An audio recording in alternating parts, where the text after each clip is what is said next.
Les notaires vont s'occuper globalement du statut familial, du statut patrimonial et de la structure d'installation, de la structure d'exercice pour faciliter l'acte de créer et les premiers mois et années d'activité qui sont pour que ce ne soit pas forcément un jeune, tout jeune, n'ayant pas de patrimoine, n'ayant pas d'appui, qui aurait besoin simplement de se structurer.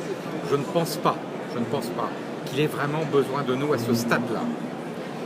Par contre, quelqu'un qui, au cours de sa vie professionnelle, décide de se mettre à son compte, mais qui a déjà une histoire familiale, une histoire patrimoniale, celui-là ou celle-là, on l'encourage vivement à venir nous voir pour structurer, se sécuriser, pour ne pas avoir de blocage, le choix pour la structure de travail.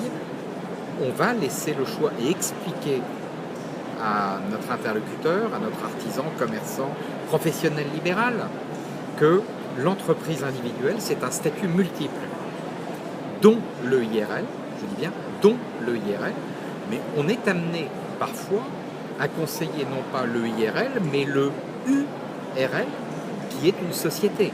C'est le choix entre le statut personnel et le statut de société. C'est pas les mêmes engagements, c'est pas les mêmes responsabilités, c'est pas les mêmes risques non plus. Je parle éventuellement du droit pénal, ça n'est pas le même.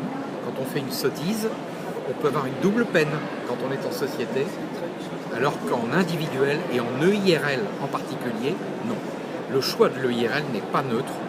Nous l'avons, pour les notaires, lourdement accompagné auprès de son instigateur le plus fort, qui est le monde des artisans, pour accompagner cette idée de base de l'artisan qu'il est à son compte.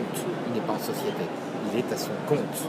Donc l'accompagnement de ce mouvement nécessitait qu'on lui crée en réalité un régime d'entrepreneur individuel, mais qui soit adapté à ce qu'il est, plus qu'un régime dans lequel on rentre, vous savez, avec un chausse-pied. Non, un régime dans lequel il choisisse les éléments dont il a besoin pour son activité.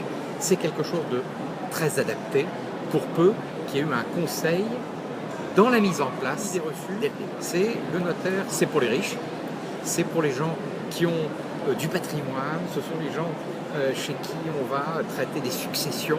Eh ben non. Alors je le dis haut et fort, c'est celui ou celle, parce qu'il y a beaucoup de femmes dans notre profession, qui sont autour de ces chefs d'entreprise qui démarrent une activité pour les accompagner dans la mesure du possible le long de leur vie.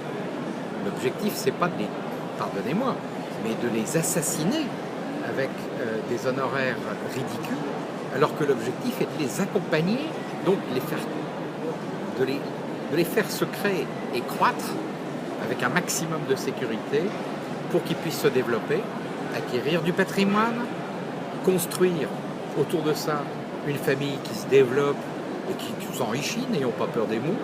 Eh bien, nous accompagnons, nous aimons accompagner ce genre de créateurs, commerçants, artisans, professionnels libéraux.